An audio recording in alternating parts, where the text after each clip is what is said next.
খবর 24 সাথে আপনাকে স্বাগত। নতুন নতুন খবর জানার জন্য আমাদের চ্যানেলে চোখ রাখুন। নমস্কার দর্শক বন্ধুরা, স্বাগত আমাদের এই চ্যানেলে। সাদ্দাম সর্দারকে নিশ্চয়ই মনে আছে, বাড়ির খাটের তলায় সুড়ঙ্গ বানিয়ে তদন্তকারী আধিকারিকদের পুরো চমকে দিয়েছিলেন। এবার সেই সাদ্দামের আরও একটি বাড়ির হদিশ মিলল, সেখানেও কিন্তু বহর কম নেই।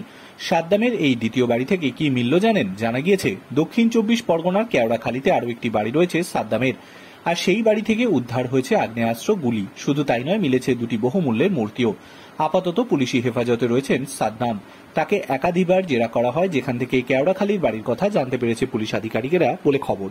এরপর তাকে নিয়ে দ্বিতীয় বাড়িতে যান আধিকারিকেরা। তখনই তল্লাশি চালাতে গিয়ে এই গুলি, আগ্নেয়াস্ত্র ও মূর্তির খোঁজ পায় পুলিশ।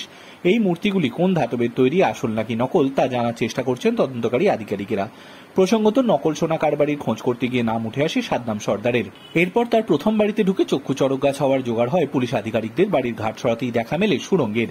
সেই সুড়ঙ্গটি মিশেছে মাতলা নদীর খালে। প্রথমে পুলিশের চোখে এড়িয়ে পালালেও শেষ পর্যন্ত রক্ষা হয়নি। একটি ভেরির পাশে আলাঘর থেকে গ্রেফতার করা হয় তাকে। Bureau report.